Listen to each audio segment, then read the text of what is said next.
production, drum and bass production marathon. So this is a big honor for me to celebrate with you guys. And for today, I prepared, well, I didn't prepare, but I made a very cool track like a week ago or something that I want to break down today for you guys.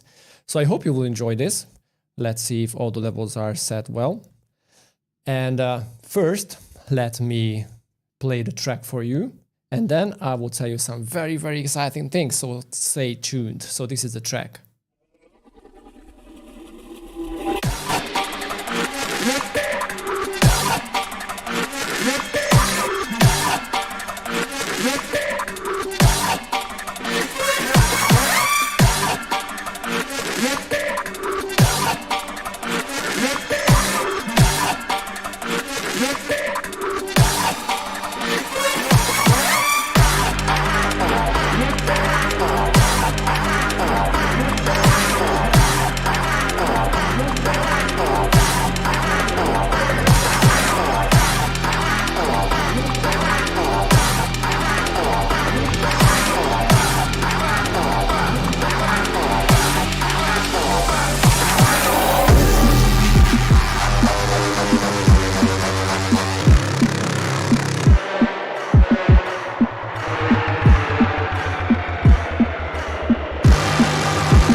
Yo, so this was the track.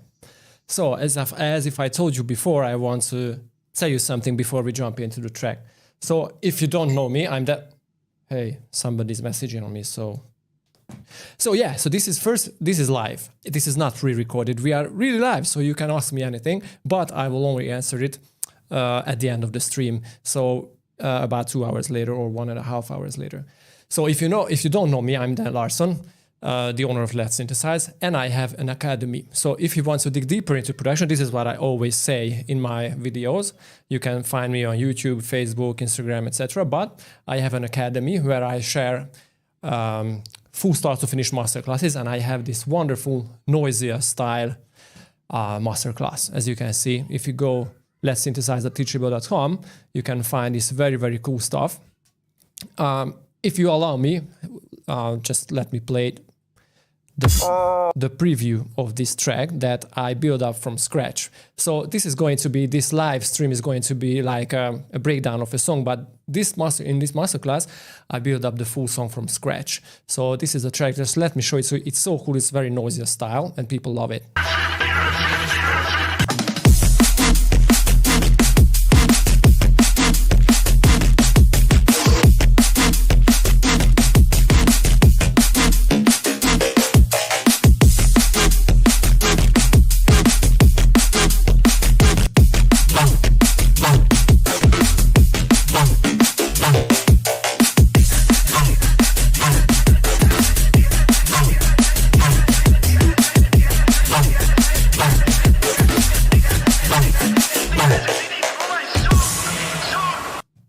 Okay, so this is the track. I don't want to bore you guys with this stuff because you are here for the breakdown and you are here to learn, I guess. But I offer you 25% off for this course if you hit up on email. So my email is letsynthesize@gmail to celebrate these days. So I hope you will enjoy this stream.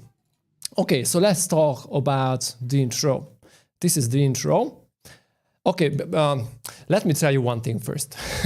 When I started working on this song, I made first, I guess, the drop, maybe, I'm not really sure, but first I made a drop, but I made the intro in just a different Ableton project. I don't know why that happened, because I guess it's because I make lots of sample packs, lots of audio works, and it was just somehow a different project that I implemented into this project, this whole song.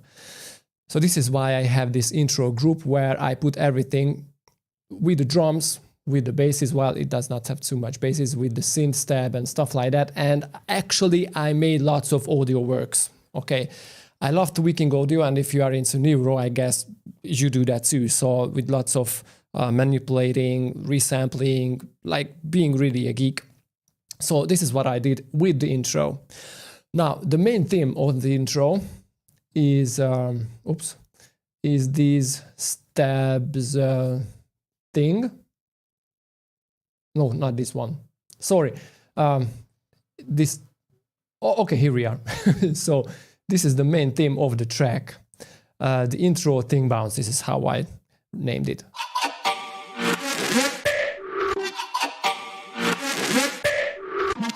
So as you can see, I resampled this thing. So it contains lots of different hits. I love to tweak.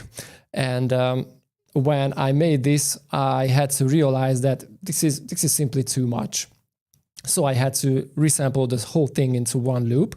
And I had to, transpose up and down to find the best key basically for the song and the best position for the song. But before I jumped into it to, make this whole loop, I had to find different things. I went back to my older sample packs, found some percussion, found some older lasers and stuff like that, and just put them in. But the whole thing was so chaotic, so I decided to resample the whole thing into one loop. So this is how it was born. But I collected everything back. So it took me like more than a day to collect everything back only for this stream. Otherwise, I would not do that. I would have not do that because for releasing a song, it's just fine. But I wanted to show you everything, guys. Let's start with the simplest one, this laser thing. So this is an operator patch.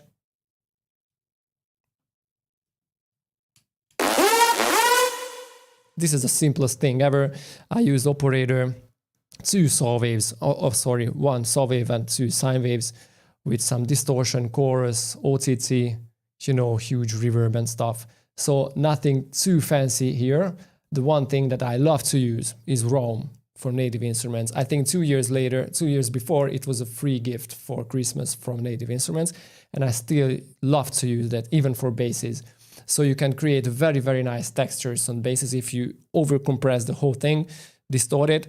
I'm not sure if I used, there is a very nice sound I made previously using Roam with huge compression and distortion, and it created, I think it is not in this project file, but you can create like metallic noises using this plugin. So I highly recommend you to jump into it. You can create lots of very cool textures. And I use the auto pan to, you know, pan the whole thing. I think there is not too much to explain here because this is such a simple sound. Here are the original loop that I, you know, exported into my older loop, but I wanted to find the original what's that instrument for you guys. Okay, here is this other thing. Oh, there is it. This is what I wanted to show you. This is so cool. Oh, thank you. Oh, so this is why I told you that Roam is so cool, because here is this little guy, and I loaded this preset Cosmic Paranoia. And you know, when you play the bass, it's nothing fancy, it's just a bass. But when it, the reverb, you know, just comes up after the huge compression, this creates a very nice screechy kind of bass sound. Because if I disable it, there is nothing there. Now this is, I mean, this is a very simple bass sound. I use a sine, some noise with another sine, and I don't even use FM. Some huge saturation with 16 decibels of saturation and overdrive. EQA to chop off or subtract the middles. I'm not really sure what this bands. I think it's not that important. I think I just tweaked a little on the tops with some frequency shifter, some saturation. I think this makes the top end a little cleaner, simply because of the maybe the frequency shifter. Yeah, I think this is the point of this rack, to tame the high end a little, you know, just make it a little simpler and not very bassy. Multi-band compression and OTT, so lots of compression, lots of EQing, another glue compressor, an EQ8 again. So hey, so this is where I boosted the middles a little, another compression, and a limiter at the end, again boosting the overall level. So this is a great thing to experiment with. So this is why I always say that Reverb is a very good friend of you for sound design. So not only to add space to your mix, but for this kind of stuff. It's such a great thing. Anyway, so when I resample it, let me show it to you. This is a huge project, so my computer is struggling with this a little, but let me show you. So this is what I did. I took this little this hit. Of course, I chopped off the very lows and used it up as a hit. So the original, where you can hear it in the original loop in the intro. This is it, and I reversed it. So this is transposed up to 2. I think this was the original. Maybe I transposed up also. Anyway, this was it. And I just made a reverse version of it. Yeah, I covered these lasers. Now this thing is a sample. This was a sample previously from a sample pack. I think it was something like, it was based around vocals. I don't really remember the name of the pack. Never mind. This is how it sounds originally.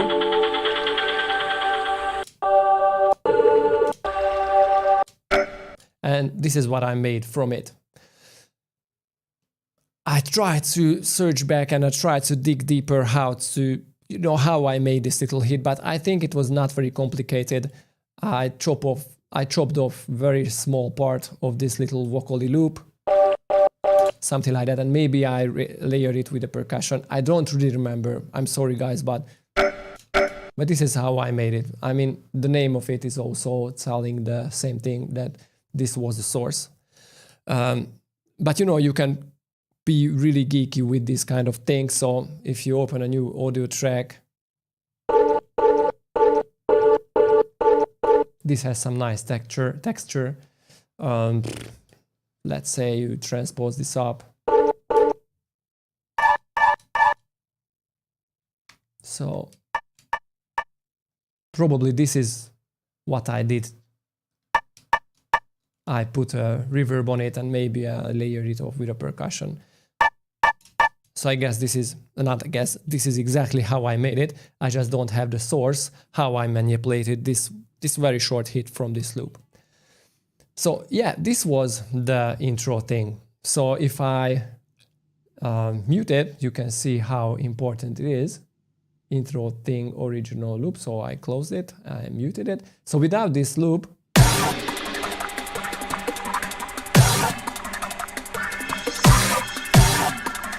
it is not that exciting, but with the loop, oops, I messed it up. Never mind. So you get the idea. I love to tweak a lot with these sample things. So this is how I made the intro, I would say the main theme of the intro. But there is another very important ingredient, and this is again comes from sampling or sample tweaking. So the steps with the drums. So let me play them along with the drums.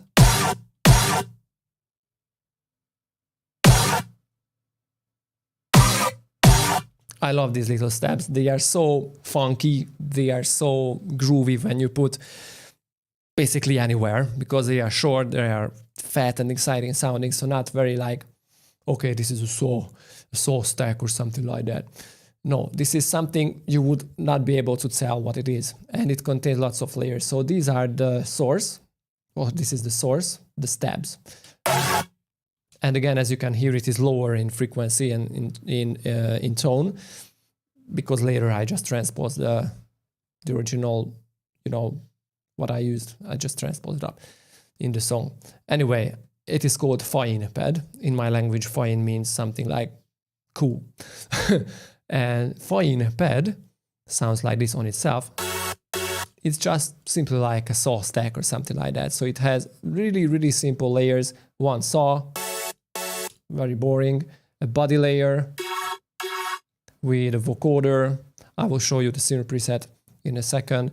I had a screechy layer, very high frequency kind of layer, and the bottom layer is just the basic kind of thing. So these are very, very simple sounds. As you can see in Serum, is just literally a saw wave, 7 voices, unison, compression, equalizer, chop of the lows. This is all here in the saw. The body layer is a little more interesting because, you know, with the vocoder, I use in Serum Trilobite 3 and Trilobite 1 with 3 voices of unison with bandpass filter, some choruses, nothing fancy again here, because the main thing is the vocoder. So let me show you the body layer without the vocoder and the other effects. Nothing fancy, as I told you, but with the auto-tune and the vocoder, it's just something unique, I would say. So all together with the saw and with the screech and with the body that is very quiet, it's still a very simple stack, but somehow it's unique. Okay, I put the weird bass under it that really gives the I would say the character of it. So this is why I like to call these layers character layers, because this is what gives the saw stack a very unique character. It can be anything like an instrument, a real live instrument like a cello or a violin or anything, or even it can be a bass sound that really makes a huge difference for the stack. Okay, I had to bounce it. Yeah, I remember. So this is not the what we need, but I had to bounce it. As you can see, I used again a sample format of this thing. Yeah, that's it. It's a lot better now. Okay, so it's a very, very weird sound, but because of the warping modes and the Serum FX that it adds a lot to it, like hyperdimension and all-pass filter. I love the all-pass filter because, as I say, it gives some nice fur to the whole sound. It's not like it's very subtle, but yeah, with some Serum FX, we can add a little more organic tone to it with lots of voices. Okay, I tried to be fast because 2 hours is simply not enough to cover a full song, because I'm a geek and lots of cool stuff to explain here. But the weird bass, again, is not a big deal. This FM chain is what I used here, a saw wave with some extra harmonics that is modulated by another sine wave and another sine wave, and the top of it with this unique format. As you can see, I use different courses, so different frequency multipliers with an OTT, and I have these neural racks. Oh, okay, I didn't expect this. So a few years ago, I released a pack for Loopmasters that contained these neural process racks. Okay, I think I put like 15 into one pack, and all of these contained lots of sub-racks, basically. Lots of different stuff that you can turn on and off with the steps. So this contains OTTs and filters and etc. But basically, these neural racks give some very nice tones. Now, what I think is happening here, as I remember, but I'm not sure, is the frequency shifter on one of the bands. Because as you can see, there are lots of things here, lots of sub-racks that you can turn, as I said before, on and off with the knobs, with lots of different process on bands and chains and stuff like that. So I'm not sure if I have time to go in details, but as you can see, basically, these are little racks inside of racks, but they are in serial chain, so not parallel. But, you know, you can decide how many of these sub-racks you want to use basically for the sound. Of course, if you use all of them, they can transform your sound probably into a noisy direction that you don't want. So this is why you can turn on and off. But all of these little sub-racks contains these little things like distortions, filters. So it's very cool to experiment with simply turning the knobs on and off. If you want to check it, you can go to Loopmaster's site. I think it's called Neural Process Racks or something like that. So anyway, this is what creates the noise, the tone for this growly kind of thing. So when I bounced it and put it into simpler, all along with the fine pad, it's so cool. And I also put a bass under it, like a simple, well, it's not that simple, but regular kind of neural bass. So I don't know which wavetable was it, but there are lots of modulation. So I made like 3 Serum preset packs for Loopmasters, I think, or maybe it was just only 2, but several other neural bass sample packs. But I'm sure, yeah, it was 2 Serum packs that I made, and all of them, when I designed these basses, was built around lots of modulation. And this is why I love Serum, that we can play with 8 LFOs, because you can create lots of very cool modulations. And I used up 4 here, as you can see. So it is very important to modulate as much as you want.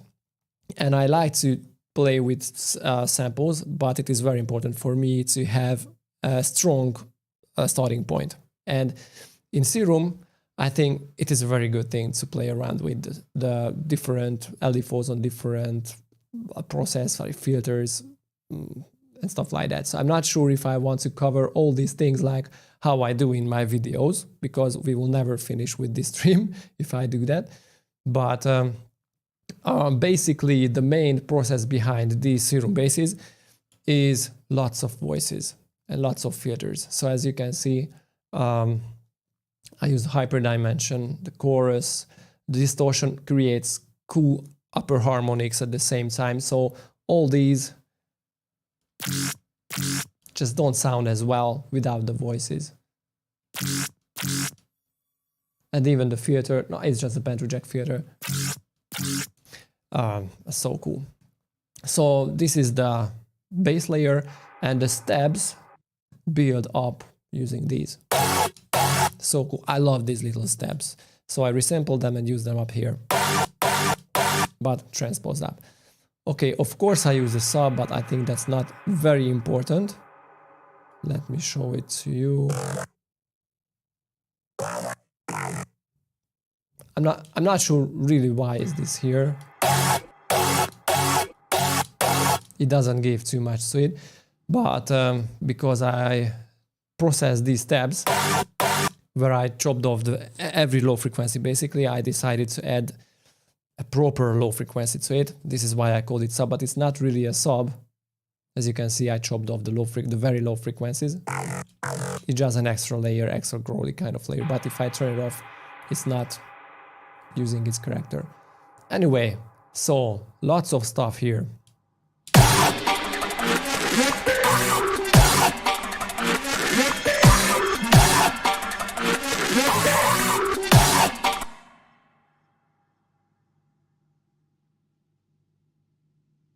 Okay, let's go to the synths now.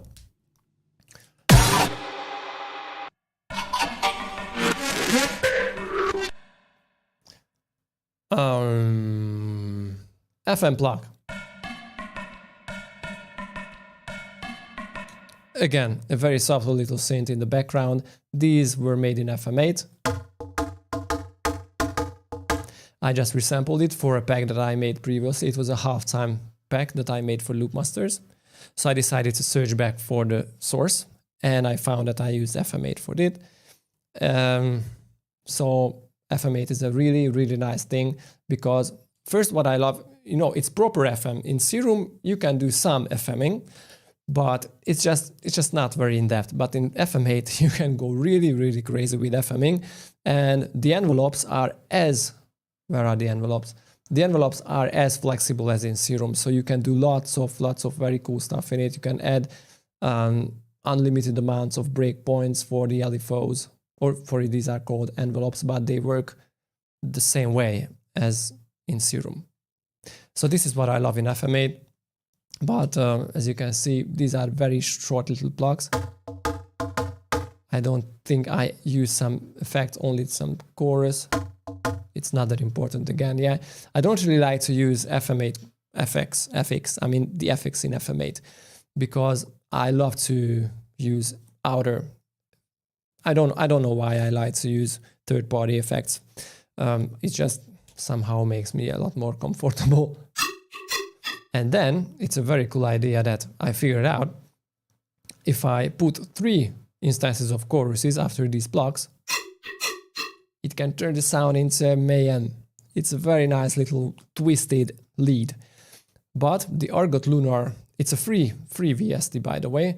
It's a granular, well, it's not synth, it's not a synth, it's just an effect. It's a granular VST that basically chops off your sound into very small little grains, and you can do crazy twists with that. So you can transpose, you can add delay, you can just go crazy with that, and it's a free thing. So without the Argot Lunar, hey, it's so cool. So I had 2 versions in that pack, in the halftime Neuro pack. The original one, this one, and this twisted thing. And I had 2 loops simply coming from the free VST, the granular VST. But I decided to use this thing up here. Of course, using some more audio work, because it's just one note. It doesn't have any melody. Okay, I used several pads for the intro too. So let's solo the synth. But I don't need the intro thing. Yeah. I love this little pad. Okay, let's go in and see what I did here. So there is one, what is it? One waveform, it's not a wavetable. So there is one waveform with lots of high overtones, a saw and the reverb filter. But the noise oscillator. Add some very nice texture to it. So it could almost work without the oscillators. But it's such a nice texture to it.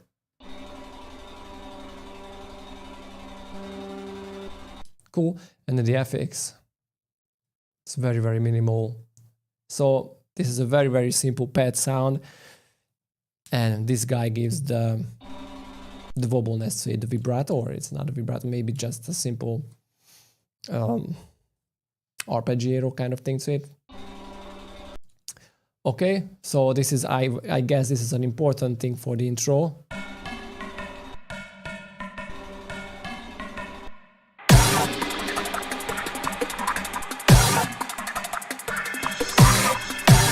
Yeah, so it adds a very, very nice background filler thing. I have this Wow 2 pad, and it is called Wow 2 pad because the Wow 2 filter gives that cool character to it. So here is my dear Wow 2 filter. Very sweepy, and it is so cool for this kind of filler. As you can see in operator, I need to pull back the resonance to hear it how it sounds properly. It's just, again, a very simple thing: saw wave, square wave, saw wave, and modulated by another saw wave. So this FM routing shows what it does.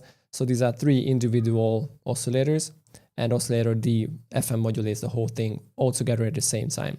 So basically this saw wave modulates the saw wave, the square, and the other saw wave with some bent ladder filter. But as I told you before, the Wow 2 filter with this huge resonance on the bent ladder filter in operator gives this so cool sweepy sound that fills up the background so well. Of course, some EQ work, a chorus, a reverb, and a delay to the end. But this is an important thing, especially in the outro. So it will play an important role in the outro. Now, of course, I use some loops too. I have this friend called Histib who made this loop. But it has this so cool vocally kind of tone that plays so well with the loop that I showed you, this intro thing bounce all together. So I decided to leave it here even though I didn't make it.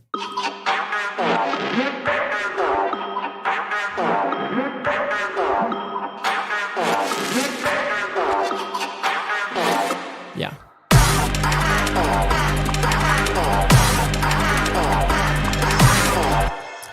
Okay, we have some vocal chops here, and let me show you one trick that I love to use with vocals. This is one shot from, I don't know what vocal I used previously. Like you at a pop concert. Like you at a pop concert in 95. So I just transpose it up. But when I transpose up, I use the complex pro mode. And as a change, at the end of this section, I changed the format. So this is such a cool thing to add some variation. So maybe you will be able to hear when I play the full song. I mean the full thing in the intro thing.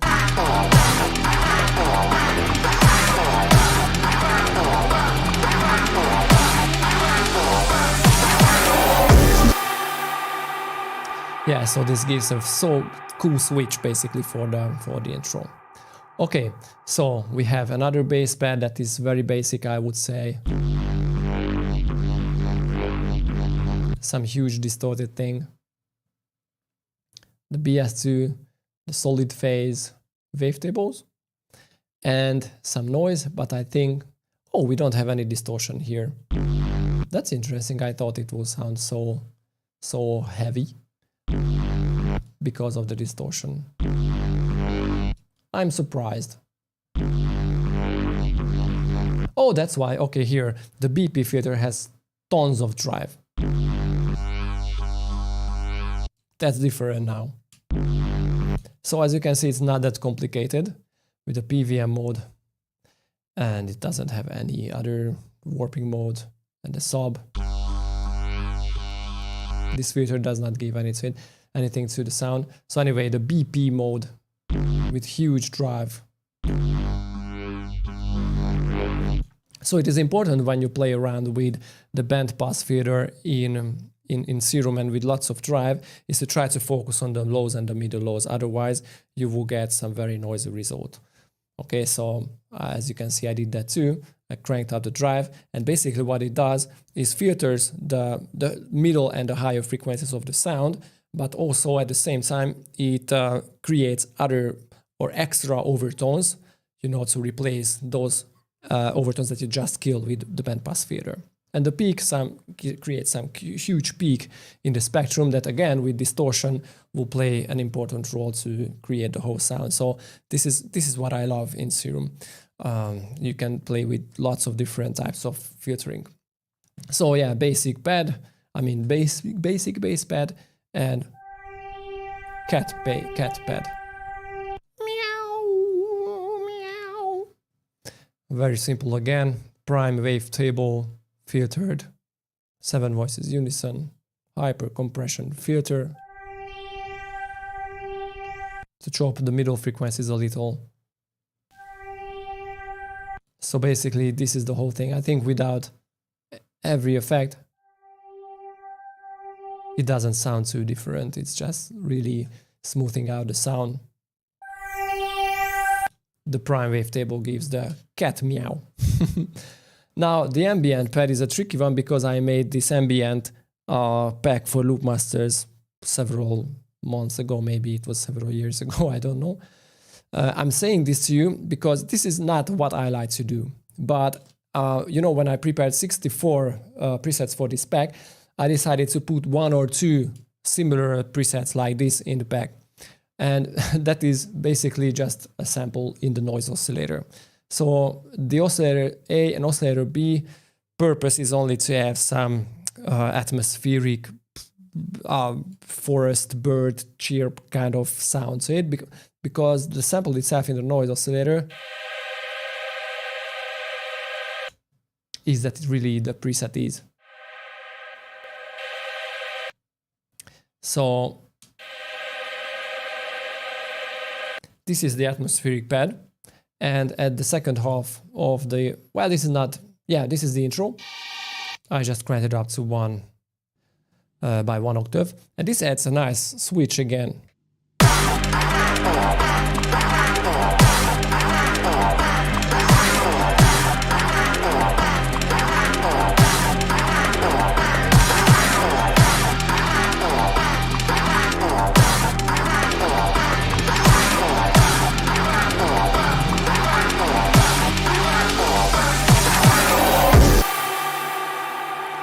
Okay, so as you can hear, these ambient pads can be very, very helpful for filling up again the background. So lots of pads, lots of little percussion kind of things, lots of little here and there. So I like to be busy with the sound designs.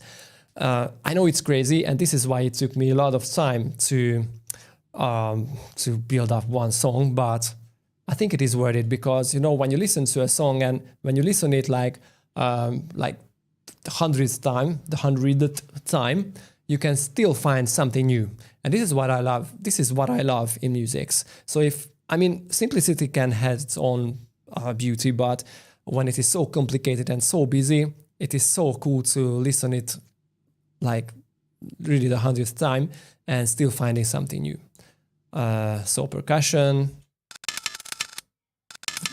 very weird percussion thing in the drops, in the intro drums. Again, some loops from my halftime pack. This DNS is again from my older pack.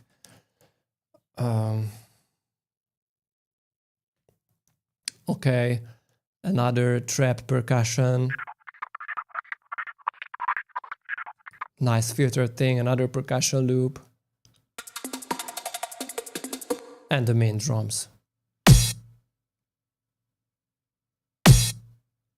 So yeah, these are important, you know, to be busy with the sound design or with the stuff that you put in your song, at least for me. Now let's go to the more important, more exciting part of the song, getting to the intro. After the intro, to the build up.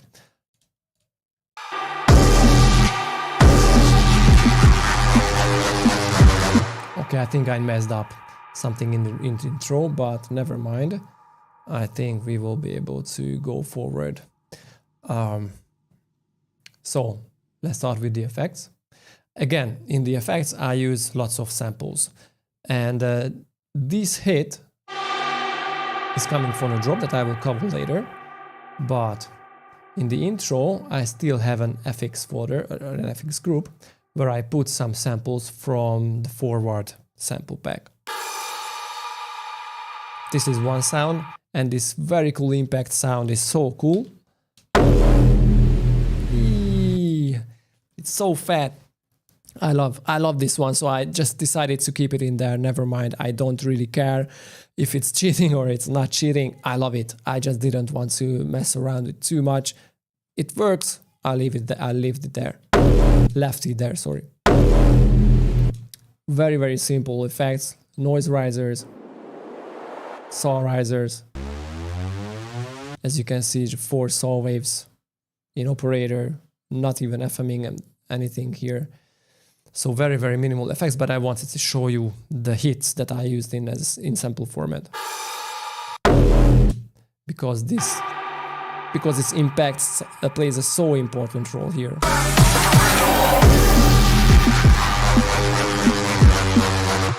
Something is clipping here because I think I forgot to mute some of the channels here in the intro, but I think it's not a problem.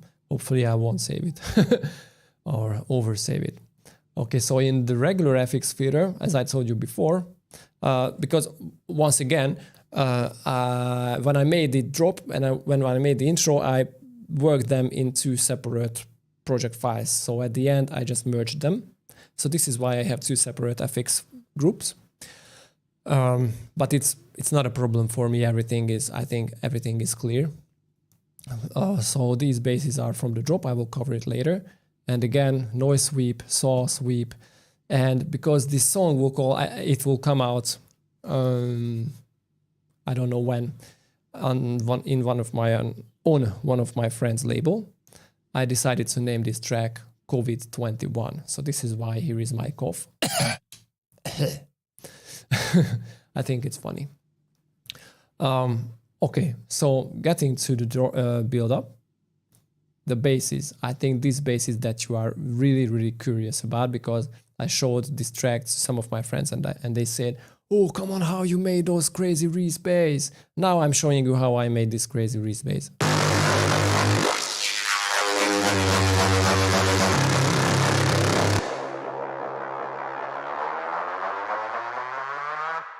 So this is how I made this crazy Reese bass.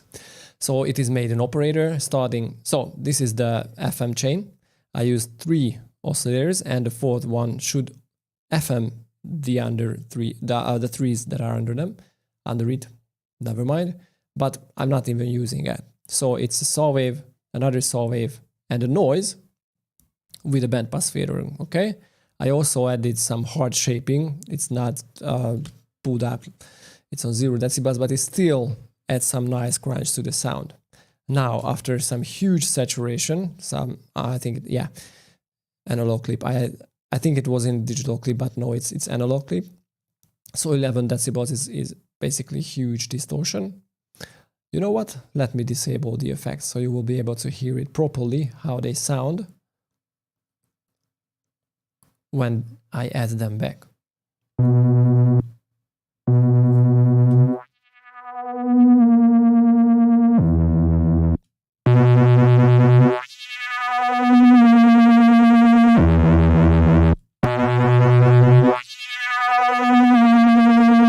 And this is what I love in Ableton, these amp modules. So in Drive and Color, we have this amp folder, and these are so cool.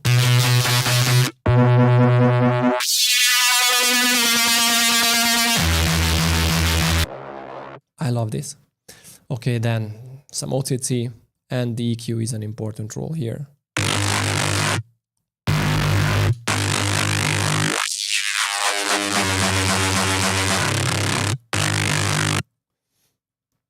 And the bandpass filter at the end when we get to this section. So I didn't want to basically conflict with the other sounds. Well, it is important in this section when I have this that comes from the drop. So that is the same instrument. I will show it to you soon. Okay, and another EQ, and this is some crazy EQing, but basically the frequency that really annoyed me, I tried to tame them a little. So at around 8K and 2.8K, and boost it up a little at around 500.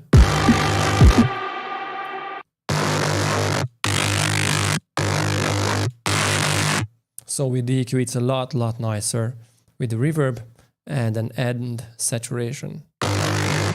It's basically this is it. So once again, it's just basically almost saw waves. As you can see, there is only one noise with bandpass filter and lots of distortion. And this is all. This is the real sound with some detuning, of course. So this is important. This adds the wobbleness to it. Hey.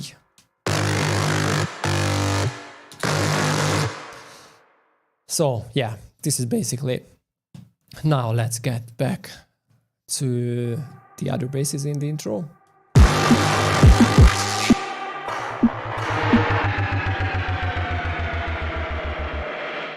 This is again a cool sound that plays an important role in the drop, but here I use it up as an effect, as a, what is it called, like a drop down effect or what it is. Yeah, but never mind. Because in the intro it sounds like this. So this is the same sound.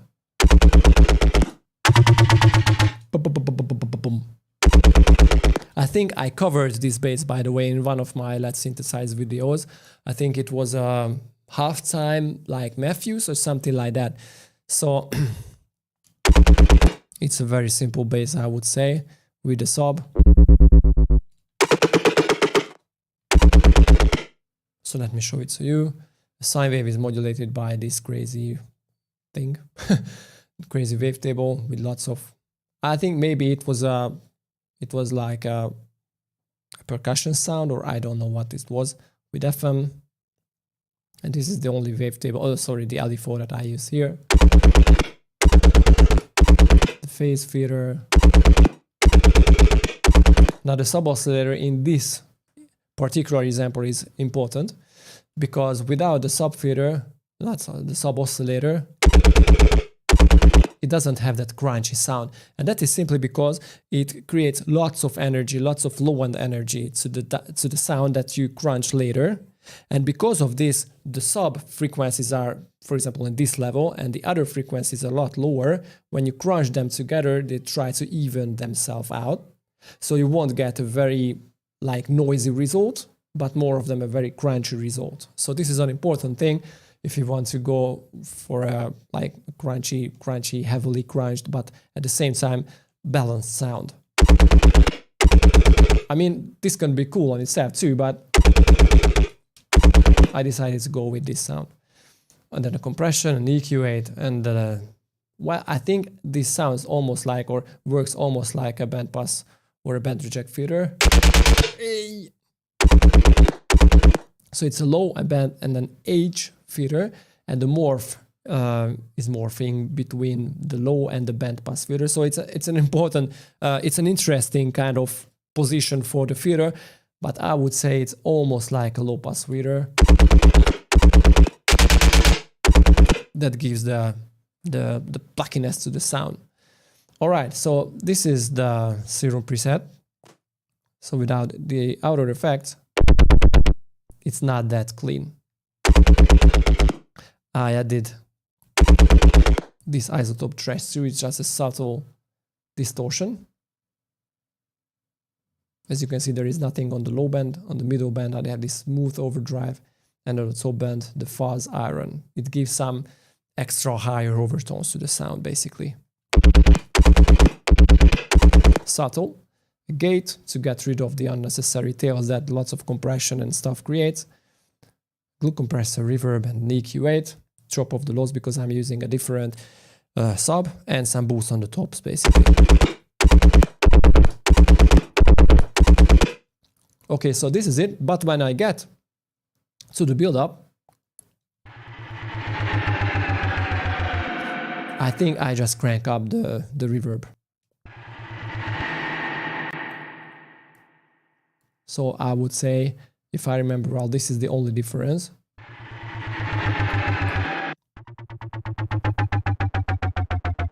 Yeah, probably that is it.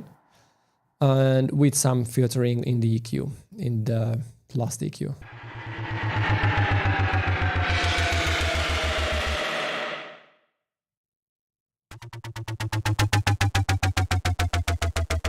Yeah, that's it. So basically I just pulled back the higher frequencies with the low pass filter and EQ8 and cranked up the reverb. So with this, I was able to create a very nice drop down effect for the intro. It sounds really like an effect sound, but works so well with the other.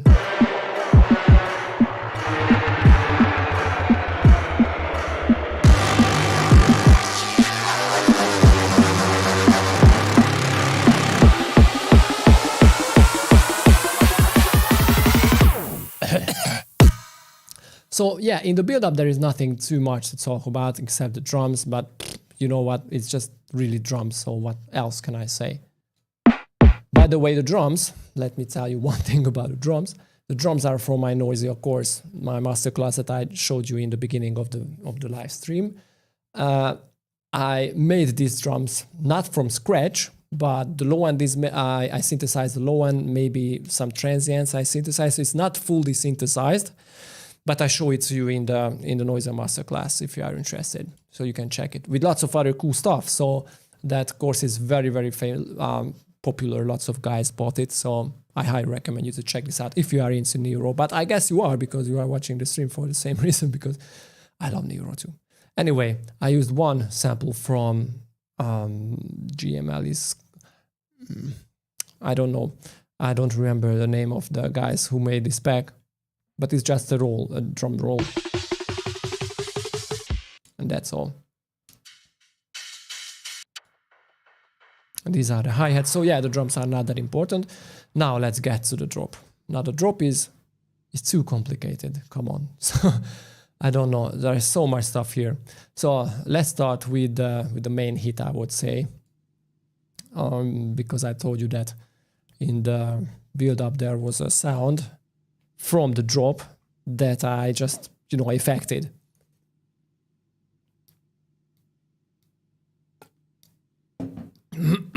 Cool. Let me mute the drums. So yeah, it is.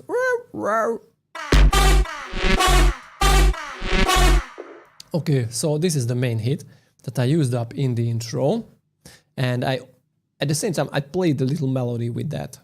Hopefully I will be able to find it. I don't really know where it is. There's nothing in the intro.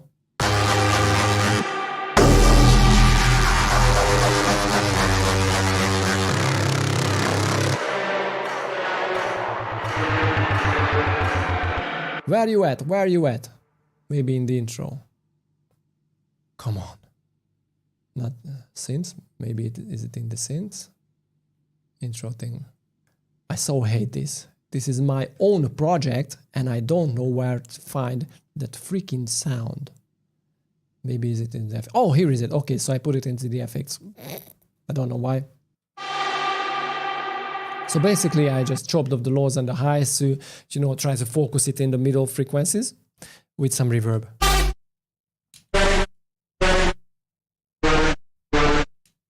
So I transpose it down in beats mode. This is all. This is a nice little trick if you want to get the listeners prepared. I teach you also on Skype. Lots of guys came to me about questions. They wanted to learn how to. I get lots of questions about this. How to match the intro with a drop, and this is a very simple technique that you can use. So take one sound from the drop and try to introduce it in some way in the build up or in the intro. It doesn't really matter. So when the listener comes to the drop, it will somehow a little similar. So it's just one sound, but also makes the drop. You can prepare the listeners for the drop, and this is what I try to do here with these hits.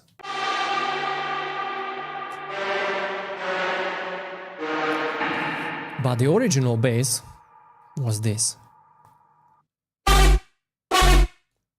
This is a, I would say, a little complicated bass. This is what I like to use it in sample.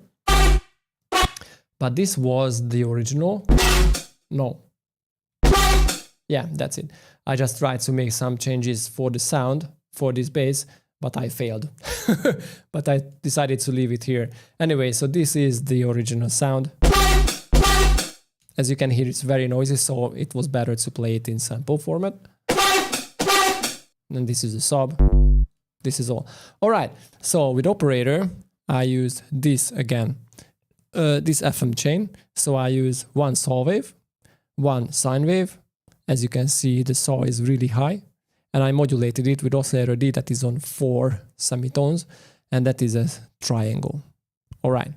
So I also added a low pass filter with lots of distortion. So as you can see, the soft shaper, well, it is pulled back to -2. I don't really understand why.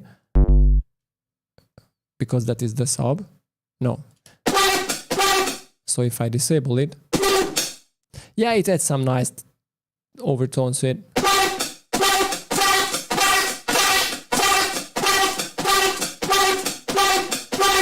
And the LFO, as you can see, the resonance is on really high value.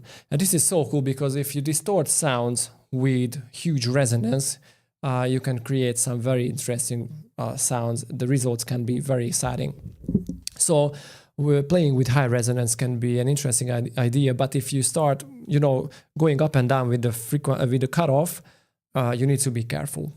But I decided to do that with an LFO, so it is in retrigger mode. So whenever you hit a note, it will always start from the first position.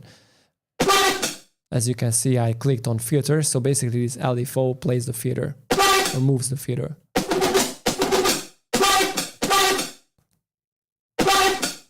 So this is it.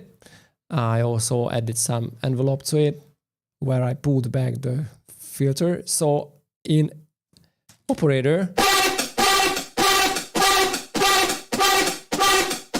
I would say this is a little more complicated filtering. Now here comes the effects. So let me disable them. Lots of distortion and stuff, saturator. So with lots of filtering, you basically lose every character, every top end. This is why it is important to add them back using distortion.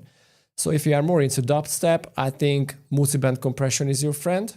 If you want to create extra harmonics that you lost with filtering, but in neuro, distortion is your best friend to add back those harmonics. So I added extra harmonics with extra voices, sorry, with the chorus. I'm not sure why this utility tool is here. Maybe I made the whole thing mono. Never mind. So again, my friend here, Raum, creates some very nice texture. But I think it will be more interesting muting Raum off, or muting Raum, sorry, when I enabled all the other effects. So some huge distortion, I would say, comes in Trash 2.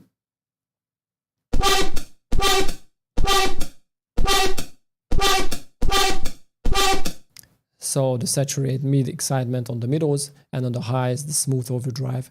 So these are, I would say, some really heavy distortion, but also with the reverb,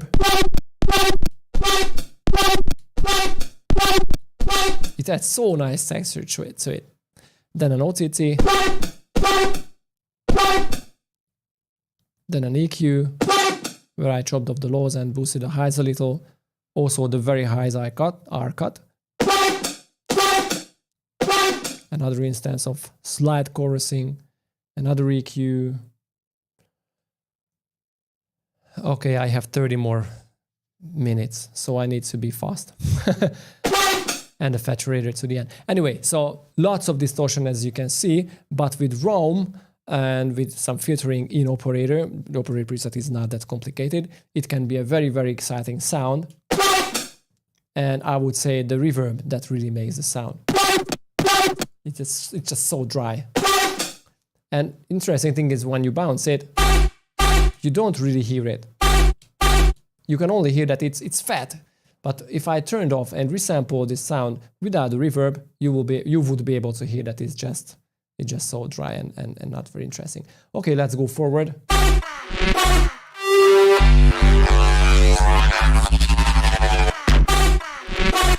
Let's create, let's break down this main bass. As you can hear, it is very, very heavily saturated, even the sub. So this is the main distorted bass. Okay, let's add some lines in. I try to be a little lighter with the envelopes. Basically, I don't try to do crazy envelopes in Ableton, but this time I had to do some. Anyway, this sound has 3 layers.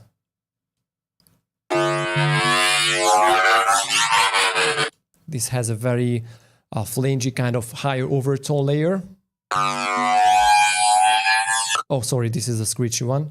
This was the body layer. I tried different variations, adding some top screech and the sub. So the screech, I mean, the difference between these layers is only the FMing here. So this is why I love Operator, and this is why I prefer to use Operator against Serum, because the FM capabilities are a lot deeper.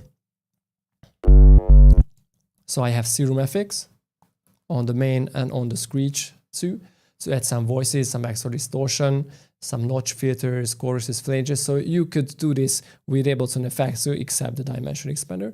But I think Serum FX is another thing, so you can keep everything at one place. The screechy thing is very, very simple. You have one sine and modulated with a high frequency saw. And you can filter it using a bandpass filter with some LFO on oscillator A frequency. And that is basically just the wobbleness, the vibrato. Oh, sorry, no, it's just the volume of Operator 1, maybe. Okay, and the body layer, it's a lot lower because, as you can see, the operators are on lower frequency, lower courses. So sine wave modulated by this waveform and modulated by a higher frequency sine wave, and the whole thing is modulated by another sine wave. So with the metronome, I only modulate Operator D level. So this is what gives the flanginess to the sound. Some EQing after all the layers, so chopping off the lows, and some extra effects, you know, to glue them all together with the sub and the higher and the middle band. Not band, middle layers, high layers, middle layer, a Pro Q with this crazy thing, and another EQing, a flanger, that again is important.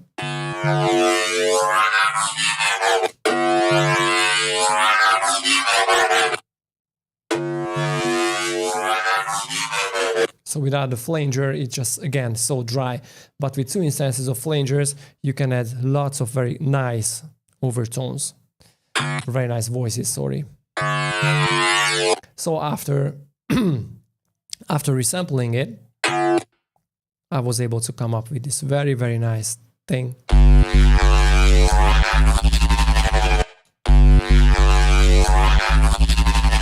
And the auto pan makes the wobbleness. So okay, let's go forward.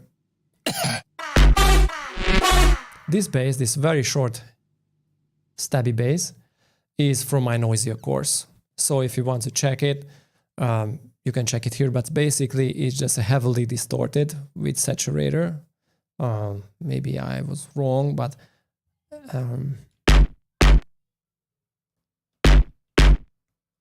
I thought that it was heavily distorted in Ableton saturator.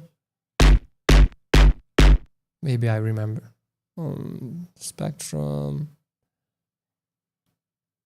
So yeah, basically this is just a simple stab bass with higher overtone wavetable, with some noise, low pass filter, and some extra distortion with some compression.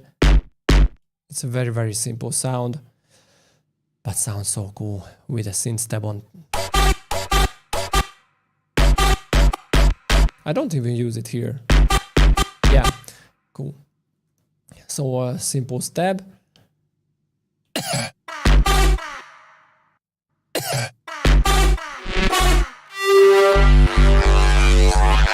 Okay, let's check this screechy thing. This will have an important role at the end of this thing. And again, it is an operator. I have a sine wave with 8 voices of unison modulated. Well, it's not modulated. I just add this sine, this saw, to the composition of the sine, because as you can see, it is not FMing themselves. So I start with a really high frequency sine wave. It is on course 8. And I just add like a additive synthesis. I just add the saw wave.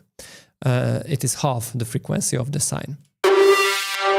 That I can later, again, FM with a simple sine that I will do later. With some distortion, as you can see, this is saturator, reverb, auto filter. This is simple compression, one band compression and an EQ at the end. But in the next section, in the build-up, or the second build-up, it will be an important role. So this sound will have an important role. This sound, I already broke down this sound in one of my later videos. I think that was a frequency shift. No, this is.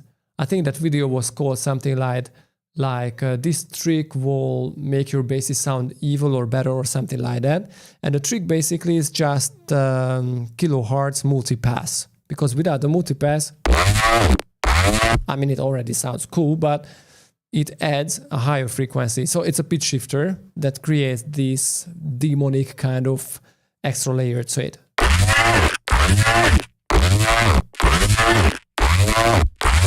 I so love this, by the way.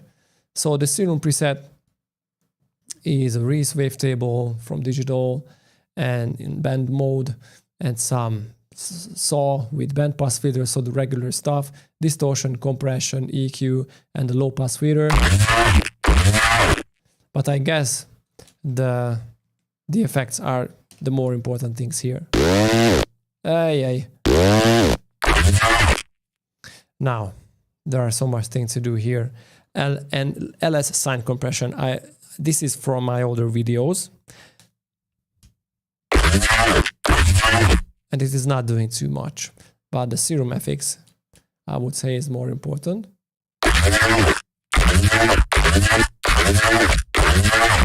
Let me try to disable every other effect.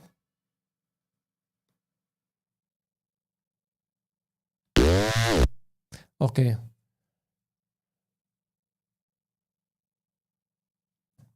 We have 30 more minutes again. Vocoder. And the frequency shifter trick is so cool. So if you pull back the drive knob on the frequency shifter and pull back the fine, you can create this so nice wobbling effect to it. Okay, the multipass adds the demonic extra layer, a chorus, an auto filter when it is necessary to chop off the lows. Oh, I'm not modulating in. A utility to pull back the width. And here comes a distortion.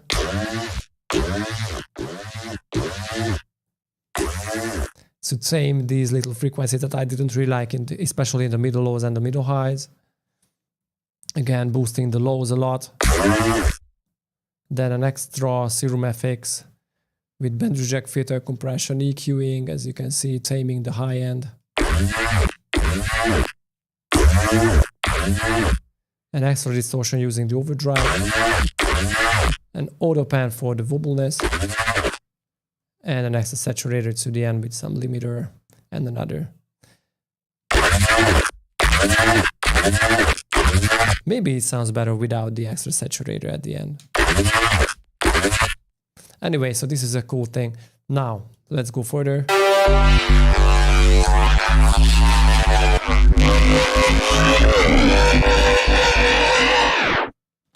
Okay, basically this bass sound is only a new variation or another variation of the main mid bass, but it sounds a little more aggressive. And ROM is again playing an important role here.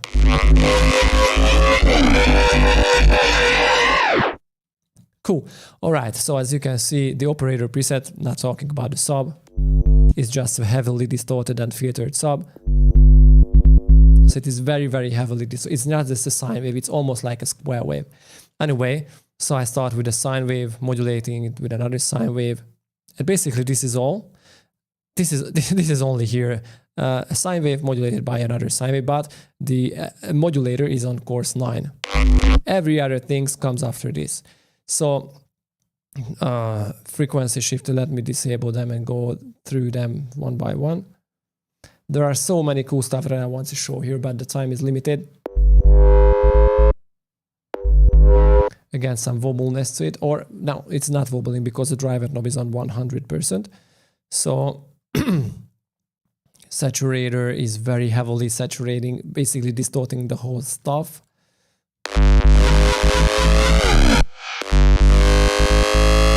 But somehow with But somehow with the frequency shifter, although it is on 100%, it should not wobble, but somehow it just still does. It had some very unstable, detuned kind of craziness. So it's so cool with some 2 Hz of detuning using the frequency shifter and crazy distortion. What the heck? Okay, another variation of that.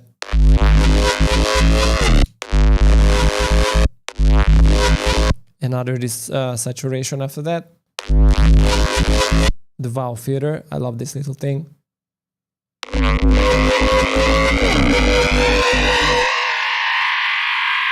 Come on, shut up.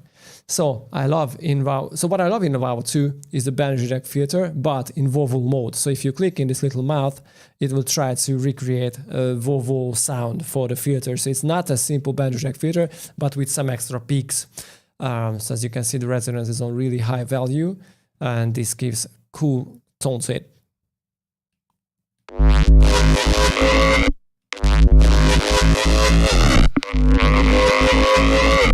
Okay, a Pro Q. I think it is the same. Yeah, it's the same Pro Q. I think Pro Q here is because I referenced another loop, so I wanted to grab the same tone for the loop that I use as a reference, and this is why Pro Q is here. It's a nice technique. So if you like a sound of a loop, and if you want to, you know, just try to match your sound to that loop, you can use the Pro Q EQ match, or I don't really know how it is called. Anyway, so this is why it is here. Then another vocoder and the saturator. Okay, so all together with the sub and this bass, I have some extra effects that are not very important, but still some saturation, some EQing. So it is very important to, you know, process the sub and the middle bass together. You don't want to just leave them here in one group without process.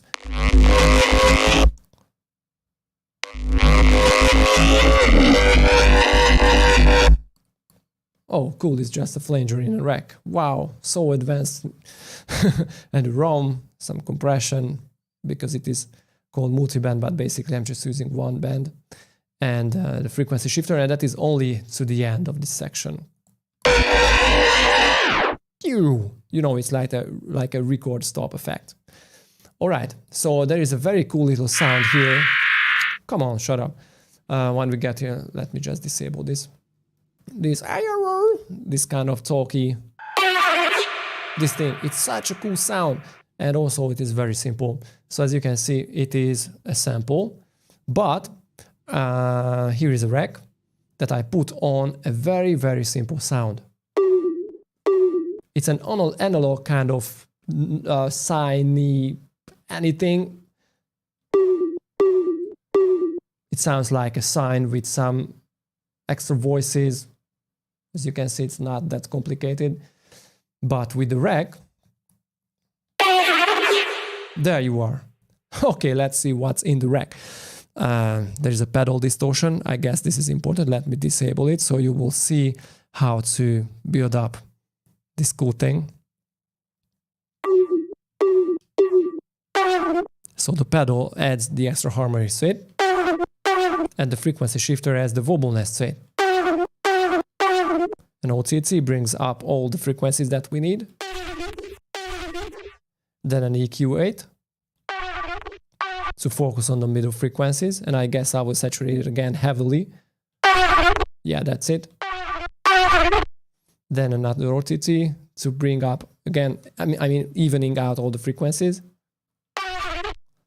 And a moving notch filter to add some crazy filtering effect to it. Reverb, again, another multi-band compression preset just for some slight compression, and the ROM, that is one of my favorite. It's such a cool creative reverb. And another, well, this is again a very heavy distortion. And an EQ8 to chop off the lows and tame the highs a little. So after resampling this thing, just some reverb and the compression. So this is all, but at the same time, you know, from one sine wave with this little rack, it's like, what the heck? Such a cool sound. Okay, so this sound, I used one percussion sound to add this little transient for the modulated bass that I broke down previously.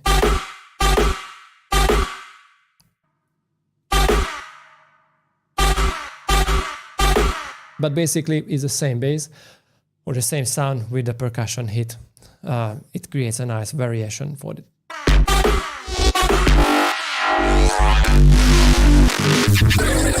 We have this growly bass that is, I would say, so cool. So crazy. And it's not that complicated, but again, it's the same thing. But this time I used one operator that is modulated by 3 operators individually. So the main operator is this thing here with extra harmonies that I draw using pencil. I modulated it with 6 courses with a sine wave and a noise, and another square wave on 6 voices, and with some detuning, as you can see. Now let's see the effects. With the growly thing, yeah, bandpass filter is also here. So it also sounds so cool. No, it's not because of...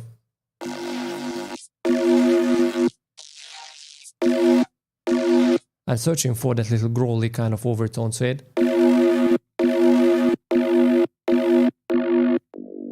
I think it's the main oscillator, so this one here.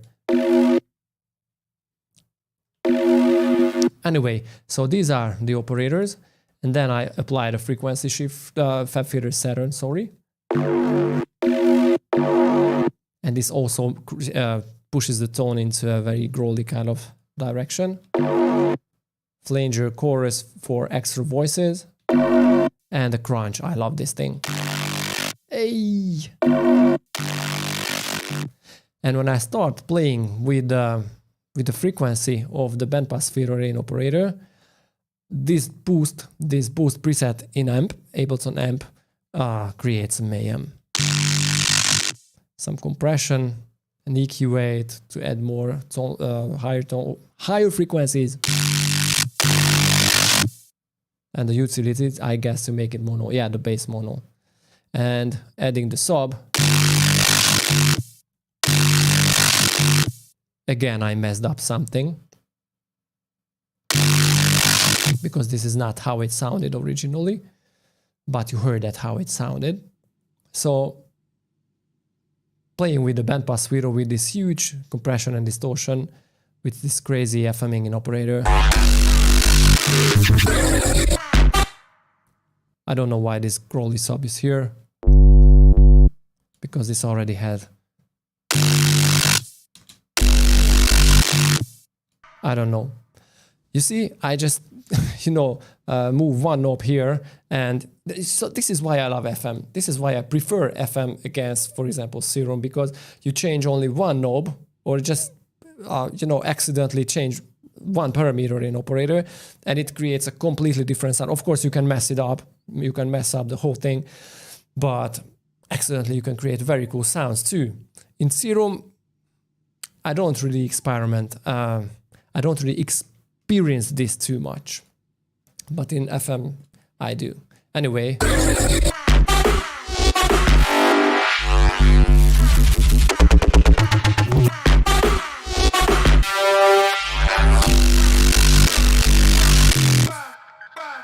My beautiful, messed up growly bass is gone. But never mind. Okay, I think we are done with the bass. So what you can hear in this extra section, I think I covered all of the basses. There is only one bass that I haven't covered, is a simple noisy kind of bass that, you know, I use one sine with noise and heavily saturated it. So I would say it's not very important to cover it because you already know how to make those kind of basses.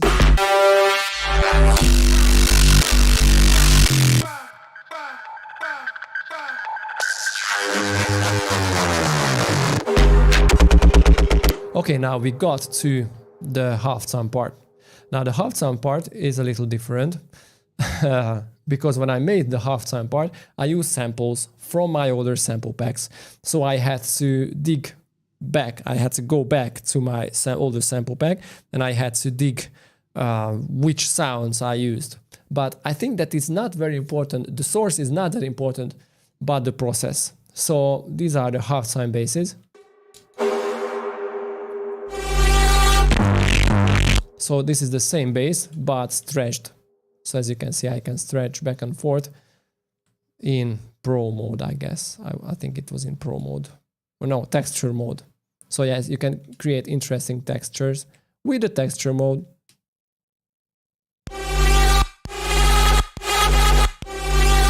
So this was it. I have this nice little chord stack. This was the source. With some huge reverb, as you can see, I'm using some huge reverb with the new Ableton 11 hybrid reverb. But the Serum preset is this. So ring wavetable, Monster 2 wavetable, and some equalizer and compressors. Even there is no voices here. But with the Yeoman chorus, we can pull up this very exciting middle-low frequencies, especially with ROM. And then I resample that and crank it up by 3 semitones.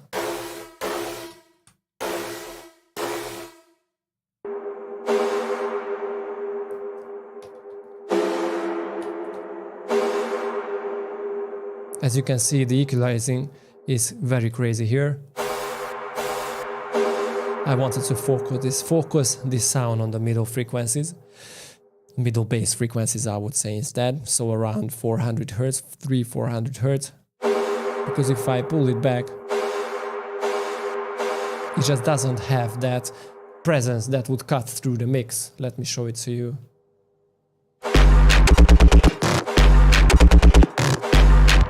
But if I boost it up, everything is a lot more in the front. The noisy bass, here is my noisy bass. It's just literally a sine and the noise compressed, saturated heavily together. So there is nothing important here. Now let's go to the bass that is very, very cool.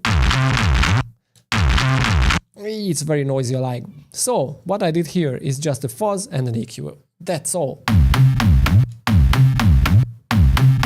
And this was the original bass sound. This was from my older sample preset pack I made for Loop Masters. So this stored the C2 wavetable with the sine, in synchronization mode, and FM is coming from the noise.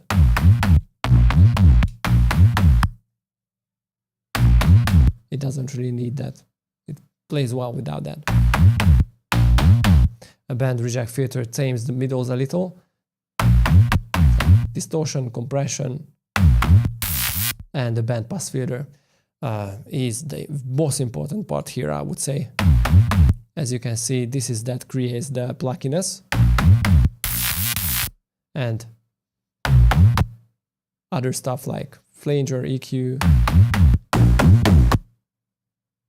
extra voices, and the reverb. So when you get the source bass, I resampled that, and I added a huge pedal fuzz. But because everything is so heavily compressed, but because everything is so heavily distorted, it creates frequencies that you don't really need. You need to use an EQ8, and that happens in the middle bass frequencies, and I wanted to boost the frequencies in the middle, so around 1K, 2K, and chopped off the things, higher frequencies above 7K. Let me show you. So if I don't do that, so if I don't focus on the middle frequencies, it's just not that cool. So I want to have middle focused basses.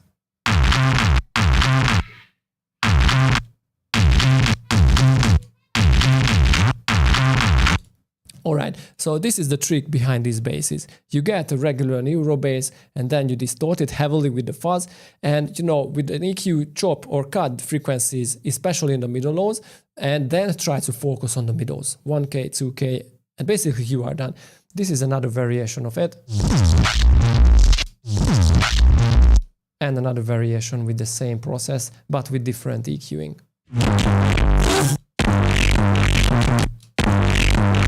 And I think this was a massive bass. Yeah. I mean, the source was a massive bass. With some Serum FX, but I think what is more important here is a trick with the fuzz and the EQs. So the halftime part is basically this, and then comes the breakdown. And because we have 3 more minutes, I think it would be a good idea to skip the breakdown, because I think it is not that important sound design wise.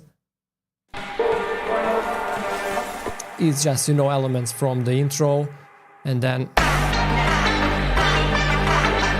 this crazy little plucky lead coming from operator with huge LFO, vibrato, sorry. And this chorus ensemble is so cool because you can set a vibrato mode on anything, so not only synths but on samples too. I love it. Okay, so before we get to it, we have 2 more minutes. Let's go back to the basses, and there is a bass that I made as a change in the second drop.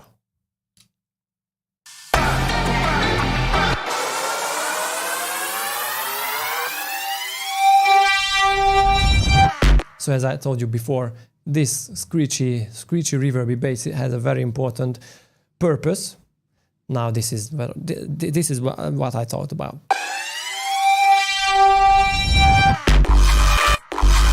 So these layered basses are so cool. I think it is, here it is. Okay, let's go fast there. So I took one sample from my earlier sample pack again, from drum bass science, I would say neuro drum bass science. And then I put the ambient sample that I showed you in the intro. And I made this very, very simple FME kind of screechy layer. As you can see, it's very, very simple. I just use huge FM from B, and FM, it is cranked up 4 octaves, and the modulator is basically 3 octaves lower. But this can create some very cool screechy sound. But when I saturate them together, as you can see, I even use a fuzz, a saturator, and some EQ8 and an overdrive all together on this whole layer. On these 3 layers. It's so cool.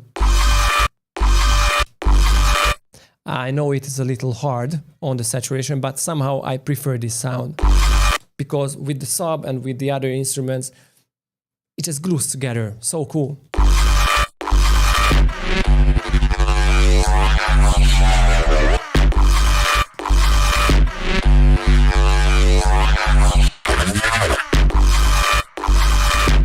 And I think we covered everything, except these basses, everything is the same that I showed you in the first drop. So if you guys have any questions, just drop into the chat, and hopefully I will have time to answer it. All right. Ooh, lots of questions. Let's see. Hey, did you end up as an audio engineer? Have you done this all your life? Well, I don't know what an audio engineer does. What I do is sit in front of my computer. I create sample packs. I create courses. For my academy, I create audio courses for other companies. For example, IWA, Percussion, and Warp Academy and stuff like that. But I'm very lucky because I'm able to do that full time first, and I've been doing this for more than 10 years. So this is the main thing I think that helps me a lot to improve. But I don't think I'm an audio engineer. What name alias do you release your music under? I don't really release music because I don't have time and I don't have the mood. When you sit in front of your computer all day, like 8 hours a day, I just want to get up, go out, play with my kids and stuff. I don't really feel the need to release musics. Although I made a few dubstep releases before under the name of Vuxum,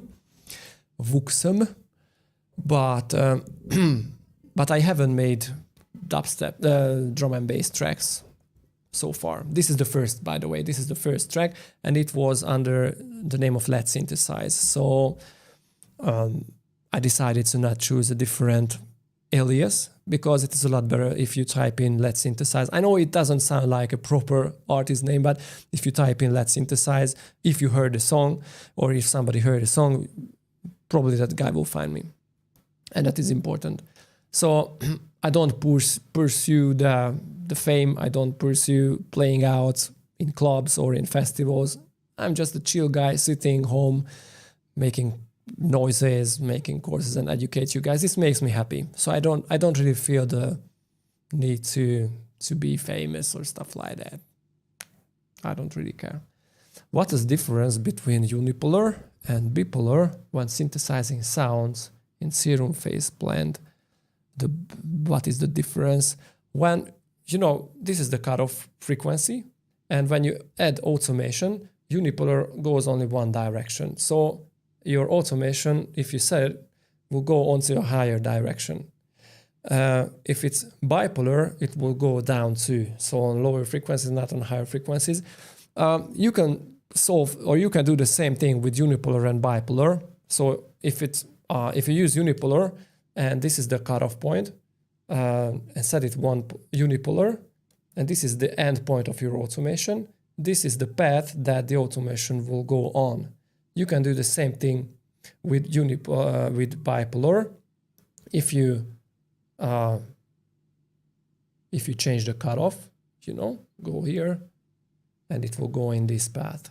I hope I didn't mess up. So in bipolar, you do this with the automation, but you can do the same with the bipolar if you change the cutoff and change the automation that will go on this path with the unipolar. So it's just some comfortable way you can play with, some variation. You show a lot about how you engineer the track, but what with the various layers for the parts, etc. But how do you approach the concept of your tracks? Do you have a melody in mind first? Well, this track does not have any melody, and this is my main problem with it. The listener won't be able to remember it, I would say, because there is nothing really too much that will catch the ears. Only the sound design and only the boom boom. But it's fine for me now. So how do I get up? How do I approach the concept of the tracks?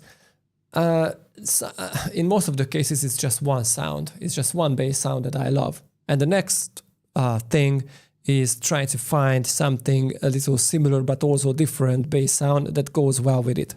And instead of melodies, I think with rhythms. In neuro and in dubstep, I would say, especially in the drops, it is more important to create a really, really cool groove.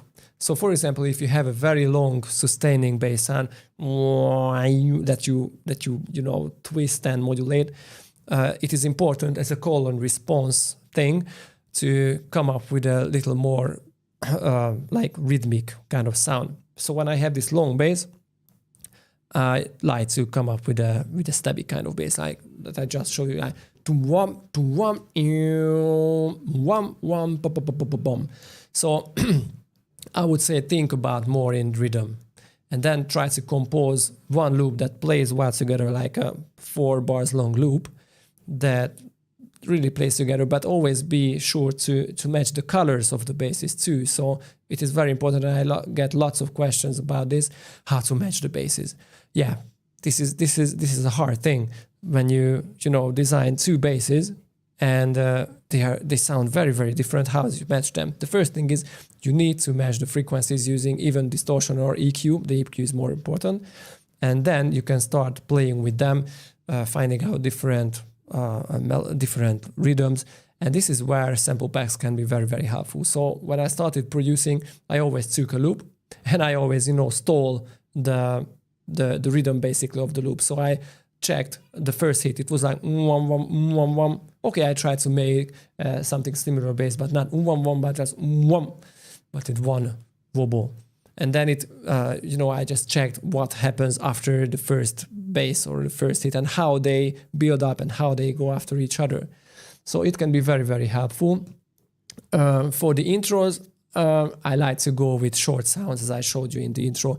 I like to go with short sounds that are very, very crazy. So when you use one lead sound, when you use one instrument, it's just not very exciting for me to play a melody with that. It's just every music producer that can do that. So it is not very important, not very interesting for me. I like to come up with these little short steps that I showed you, then a percussion hit with vocal layer on it and somehow laser twisted back and forth. So I am more into this kind of sound, not really into melody, but this is a weakness of me. I know I need to learn how to make catchy melodies.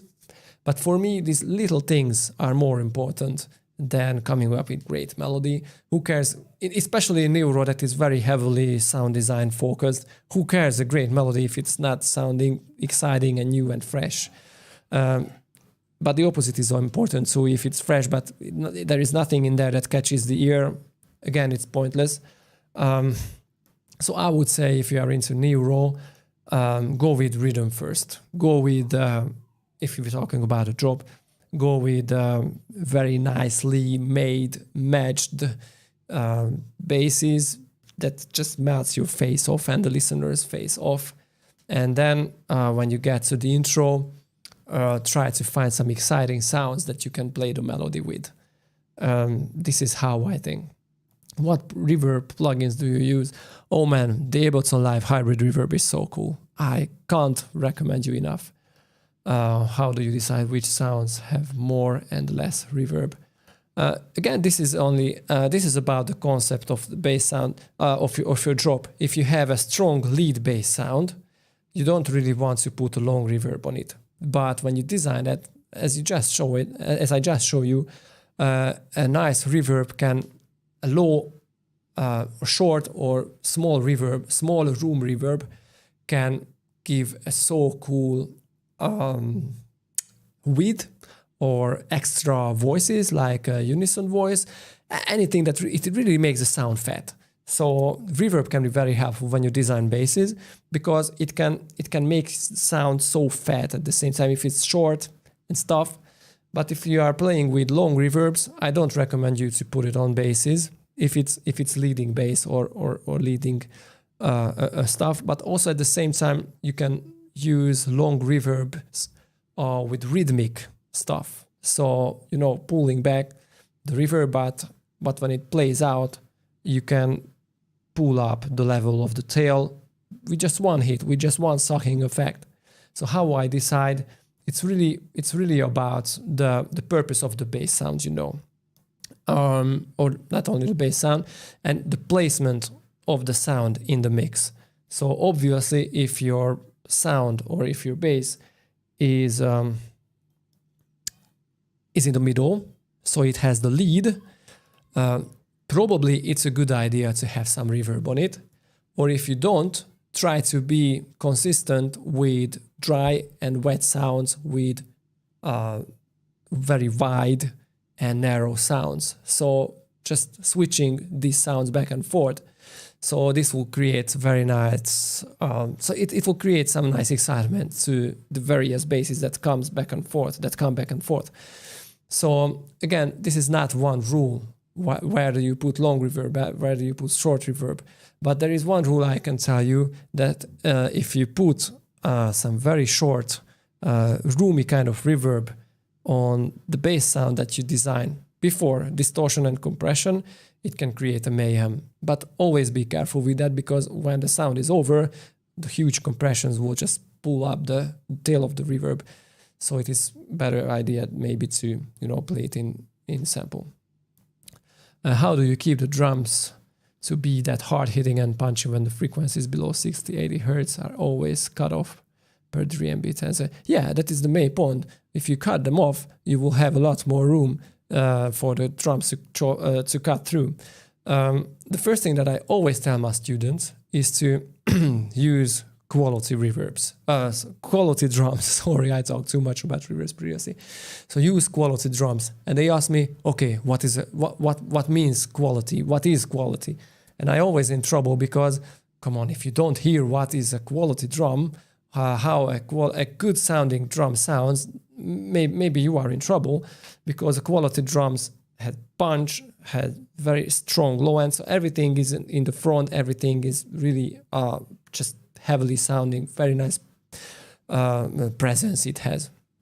And when you are in the mix, it is important to match the sounds to your drums. So it is not a big problem. It's not a problem at all if you start a track with drums that you found you like, and when you start designing sounds, you find out that, okay, these basses don't go well with the drums. So what happens if you replace the drums to other drums that goes well with the basses that you just designed? It happens to me all the time.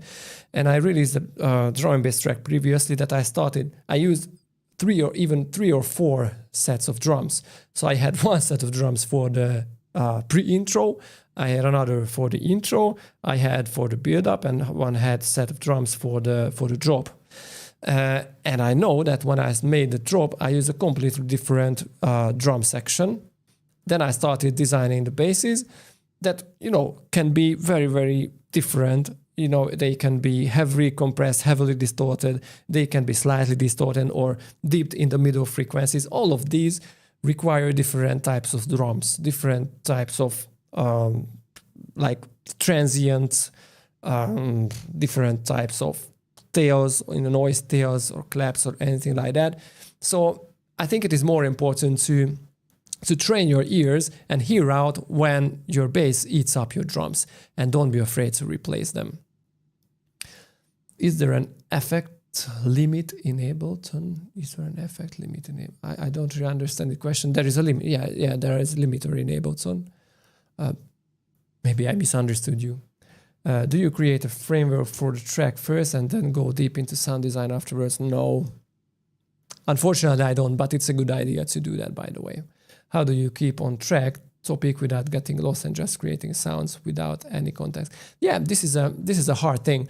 But if you enjoy producing, and if you enjoy sound design, it is so cool to find a sound and start designing sounds that go well with that. I know it can be frustrating, but when you do that and when you succeed with that, you find 2 basses that go really well and build up a so cool rhythm or a so cool groove.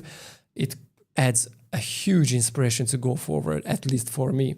But if you do the opposite, so you have the framework, and you can do that, as I just told you, grabbing a loop and just referencing how the different sounds go after rather and what rhythm they play, you can still be lost. So I think, at least this is what I experienced. So I think what is more important to somehow find something that inspires you to go forward. For me, it is sound design. Both of them can be helpful if you have a framework or if you just go free. what really pushes me forward is the success. So I remember there was a track I worked on like a year, of course not continuously, but I just was not able to come up with anything cool. But somehow after a year, it just broke through and I was able to finish it. So it can be anything really. I find my drums and bass is weak sounding, even if sub and bass frequency are there. It just seems all sounds thin. How can I bring all up so that it sounds full and heavy without ruining it? I think that is just told you. I think it is not. I mean, your solution is changing or replacing the drums. Most of the people think that mixing or mix down is about using. Sorry, I'm not saying you use shitty sounds or shitty drums, but if the drums just simply not go well with the other sounds, you can't do anything in the mix down section. Okay, so there is no reason to put neutral on it. It won't make magic. If the drum sounds don't really go well with the basses that you just designed or put in there, there is no compression, no EQ, no saturation that will make your job easy. I think the best idea is to replace the drums and try different sounding drums that will just somehow, play well with these musical surroundings. This is what most of my students miss and don't really understand. Recording and mix down is a completely different thing. So recording means you sound design, you record if you sing, or you record a guitar if you are a guitar player. This is or record your drums, or design your drums. These are all recordings. You can record good sounding sounds and you can record shitty sounding sounds. And you put together shitty sounding sounds that you just recorded. What do you do? What can you do in the mixdown section with neutron or even isotope ozone or anything else? Nothing. It will still sound bad. So I think it is more important to start learning or start using and training your ears to hear out using quality sounds and good sounding, clear sounds. Do you ever do sound design sessions outside of Ableton? No. Like in a modular rack? No. Do you recommend it for bass, Atmos lead? I don't have. I only have a Virus KB, but I haven't used it for ages. Thought process behind creating color response basses. Yeah, I made a video on my channel, so go to Letsynthesize. That is my latest video about color response. So Letsynthesize, go there. Could you do this technique 4x oscillator thing with phase blend as I don't have Ableton? Yes, of course you can do that. So phase blend is a very advanced synthesizer. Is the -6 decibel rule necessary for a master, or can you mix loud and then just boost a little with maximizer? Honestly, I don't really use this -6 decibels. Maybe it is dumb. I don't know. Of course, I always try to be careful with not going very, very, very high or very heavily into the red lines.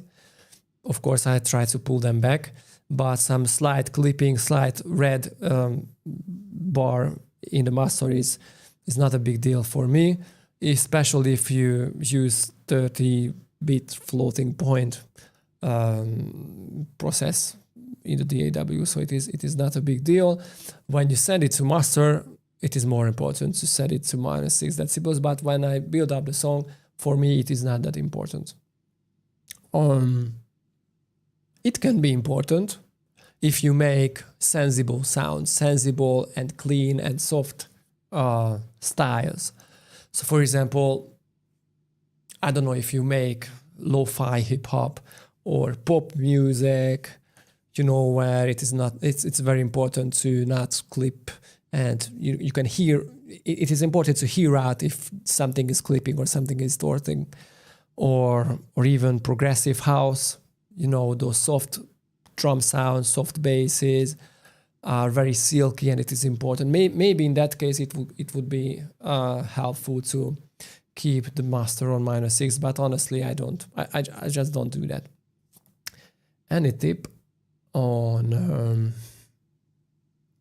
tips on mixing with shitty headphones and speakers? First, I don't use headphones, but good headphones can be necessary for two reasons. The first reason is the more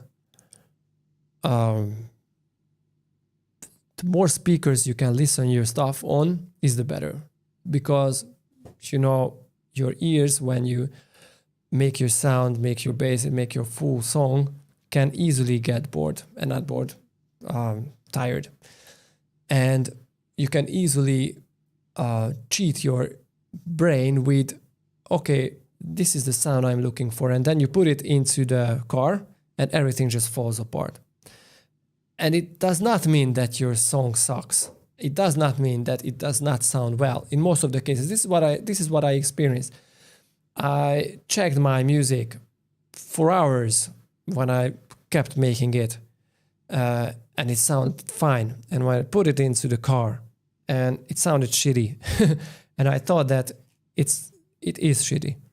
And then I just rested the whole thing. I put it away and not listening. And I put it back into the car like a week later, but not listening it on my main speakers in the studio. And wow, magically it sounded well in the car too. So you can easily cheat your ears. You can easily cheat your brain. I think for this reason it is, and this is why you can see 2 or even 3 pairs of speakers in big studios to be able to listen it back on different environments and different speakers, to reference it and not cheating yourself, cheating your ears. So about using headphones can be a good idea, but honestly I would not be able to produce on headphones. But mixing in headphones again can be a great idea, because first you know how it sounds on speakers, but you don't know how it sounds on headphones. So you listen it on headphones, maybe you can mix it in headphones. So now you have 2 pairs of ears basically. I'm not sure if you understand me or if I was clear enough, but the more speakers or the more places you can hear your bass or your song is the better. And you have the third in the car if you have a car. So you have speakers, you have headphones, and you have a car. You have 3 places you can listen back your song, and you can, reference it really well. So yeah, having a good headphones is a great idea. I don't have. Hopefully my stuff sound good. I don't know, but I think they do.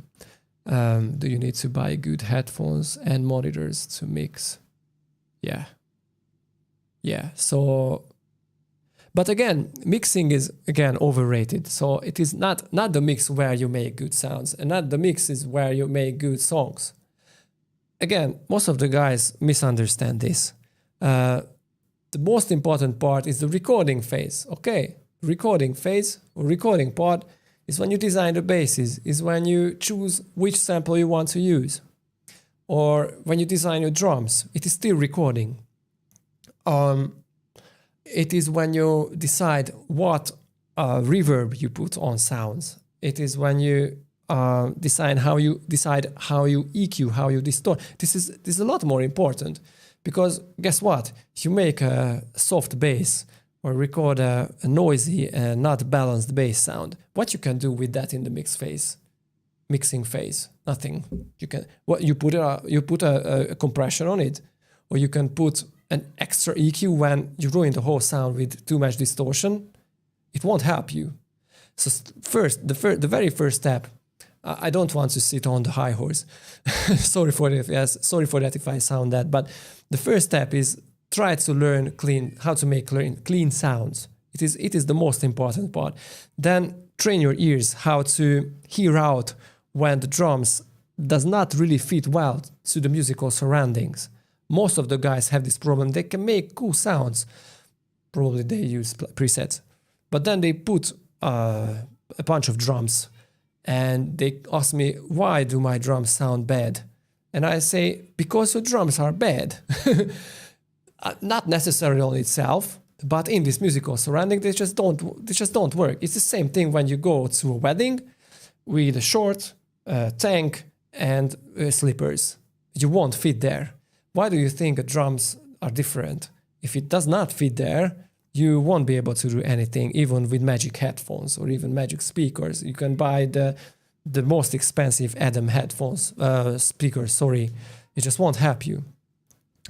The first thing is to learn how to make clean, strong, powerful sounds.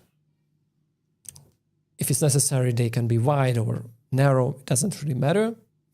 And when you put together and they sound fine, especially with the drums, because, you know, drum and bass is drums, focus stuff. This is why it is called drum and bass. Then you can go to the mix phase. But I would say if your song does not sound well without mixing, you won't be able to do anything with at the mix phase. So make sounds, make the whole stuff that you can, you know, agree with, that you are, I would say, proud of, and then you can go mixing. Okay, we don't have too much time. Can you confirm you do in fact sleep on a bed of flaming? Okay. What tips would you give to someone just starting sound design? Use references, reference loops. It's very important. Train your ears with reference loops or reference songs. I know you did a video recently about making layering snares and you like to have a transient body and tail layer, but I've seen quite a few drum and bass producers who layer around 9 snares for one tune. You can do that. You can do that, but be careful, especially with the low end and the transient.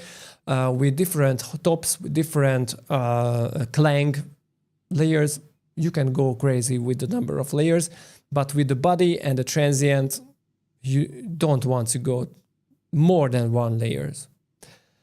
Do you put time to match the key of your kick? Not really, especially not in drum and bass, because we don't have the very lows. We always try to focus the frequency of the kicks in the middle bass frequencies. I don't think that counts too much, but with the snare, it's a different thing. Because it is playing in higher frequencies at around like 400 hertz.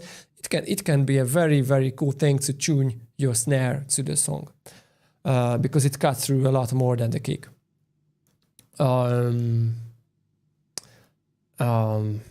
Okay, so I hope you enjoyed this little stream. I hope you learned a lot. And the next guy is Seamless. He is the one who comes after me. And go to DNB Academy if you want to follow him too. And check my academy. Letsynthesize Academy for the noisier style drum and bass masterclass start to finish. I was Larson. I hope you see you guys next time. Peace.